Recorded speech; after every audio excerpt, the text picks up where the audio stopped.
In this video, I'll give you the running backs to avoid in the first round in 2024 fantasy redraft leagues. I'm Jim Coventry of RotoWire. So sometimes these players go in the first round of drafts, and if this is your inclination, we have to be a little bit concerned. Again, these players are both superstar NFL players, but there are going to be some questions that make those players riskier to take in the first round than if they slid maybe into that second round. Let's start out with Jahmyr Gibbs of the Detroit Lions. And how do you not love what you saw last year? 1,250 plus scrimmage yards, 11 touchdowns. He didn't even take over the lead role until week 10 from David Montgomery.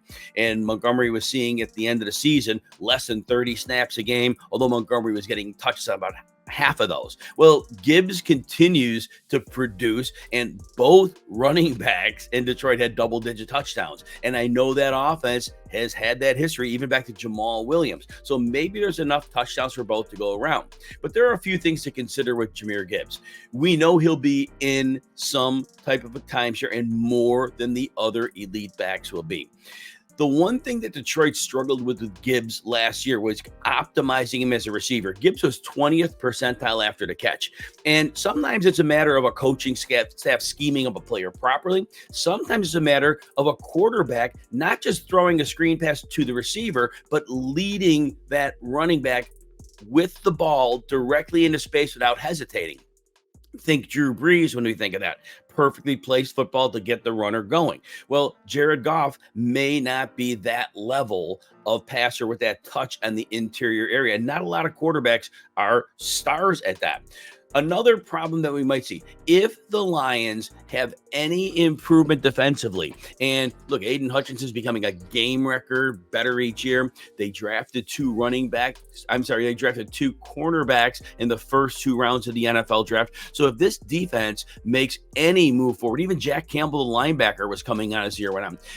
Detroit may end up playing more games with leads and less of these back and forth shootouts this season. And if that happens, let's say there are 5 games where the Lions get a big lead early. David Montgomery has to be the clock killing back. They would not want to put Jahmyr Gibbs on the field for those plays in which he's taking unnecessary hits. That's David Montgomery's role. And so Gibbs could lack a bit of the upside and may not have some of the week-to-week performances we'd like to see. If you enjoy videos like this, please consider hitting the like button and subscribe to the RotoWire Fantasy Football channel on YouTube. Also, you can check out all of our fantasy football content and rankings by getting a free 2-day trial with no credit card needed. You just head on over to rotowire.com/Jim. You can see all of our content. The next running back, if you're thinking first round, maybe avoiding Jonathan Taylor. Again, if he falls to the second round, it's a little bit of a different ballgame. Jonathan Taylor, and I know a lot of it was one injury, the ankle injury, that cost him significant time, 13 games over the last 2 years. Now, he had a late season injury as well last year. But that's the thing. The injuries are piling up. And Taylor is still playing at a high level. Now, 71st percentile yards after contact last year. Broken tackle rate, very strong as well. But his yards per carry were at a career low behind an offensive line that was blocking really well.